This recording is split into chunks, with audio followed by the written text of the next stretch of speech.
Very similar to what you would see in the movie Doctor Strange or Eh bien bonjour à tous, nous allons finaliser la série de tutos concernant l'animation en dessin animé à partir d'une image, d'une vidéo. very similar to what you would see in the movie Doctor Strange or Voilà donc ce que ça donne.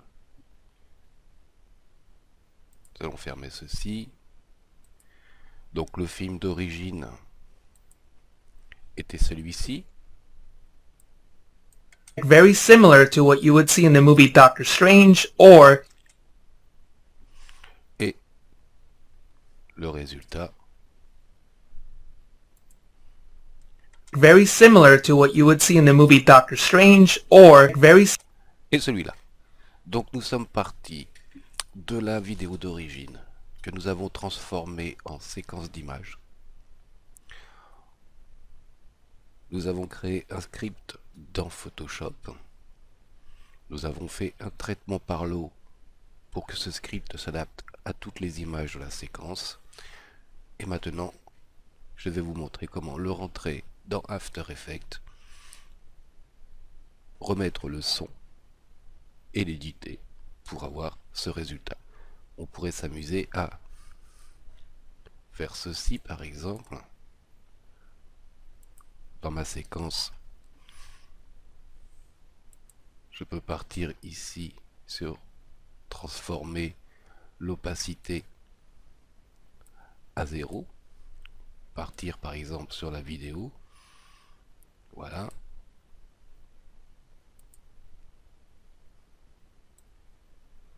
et ici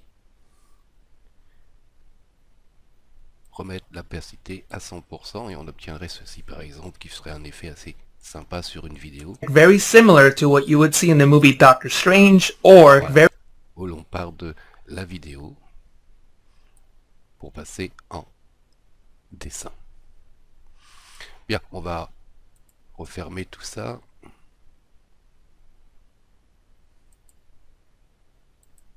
Et repartir à 0. Donc j'ouvre After Effects. Dans ma fenêtre projet ou dans le fichier importé, mais dans la fenêtre projet ça va tellement plus vite, je double-clique et je vais chercher ma séquence automatisation que nous avons faite, c'est-à-dire appliquer le script à la séquence d'image. Voilà. Je clique sur la première image, on voit que d'entrée After Effects a reconnu que c'était une séquence Photoshop. On va l'importer sous métrage, puisqu'on n'a pas besoin de retravailler les calques un par un. Et je fais importer. Je vais glisser jusqu'à l'icône ici pour en obtenir une composition.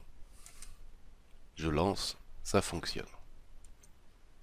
Ok. On va aller chercher maintenant la vidéo d'origine.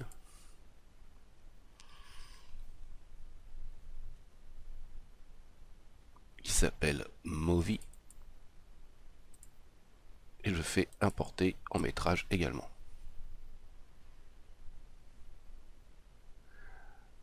Il va y avoir un tout petit souci, mais qui va se résoudre très facilement. Cette vidéo est une vidéo américaine que j'ai chopée sur YouTube. C'est une présentation de tutoriel. Donc si je clique sur composition, paramètres de la composition, je suis cadencé à 30 images. On va recadencer à 25 pour être dans le même cadencement que ce que nous avons produit nous, et qui était à 25 images par seconde, donc le système européen. Ok. Si je glisse la composition Movie dans ma composition, oui, il faut que le soit dans la composition séquence, voilà, j'ai en dessous de ma séquence d'images le petit film d'origine, donc je vais pouvoir conserver le son. Very similar to what you would see in the movie Doctor Strange, or very similar to what you would see in the movie Doctor Strange, or et faire comme je vous ai montré tout à l'heure. On peut jouer du coup avec les deux, la séquence et le movie, pour faire cet effet de passage de l'un à l'autre. Donc opacité de la séquence à 0 à ce moment-là. On va, alors elle est très courte ma séquence, on va à 1 seconde, on conserve 0, on se décale d'une dizaine de frames et on met la séquence à 100 et on obtient ceci. very similar to what you would see in the movie Doctor Strange, or very similar to what you would see in the movie Doctor Strange, or Voilà. Après, et bien entendu, il faut faire le rendu et éditer notre vidéo au format qui vous convient, en sachant qu'on va garder la dimension de départ. Voilà, ce n'était pas plus compliqué que ça. Ça nous permet très facilement et très rapidement, tout est relatif, mais quand même très rapidement, par rapport à un travail qui serait d'image par image, dessin animé classique, ça serait beaucoup plus long, de passer de notre vidéo à quelque chose de plus dessiné. Et en gardant toute l'animation du personnage.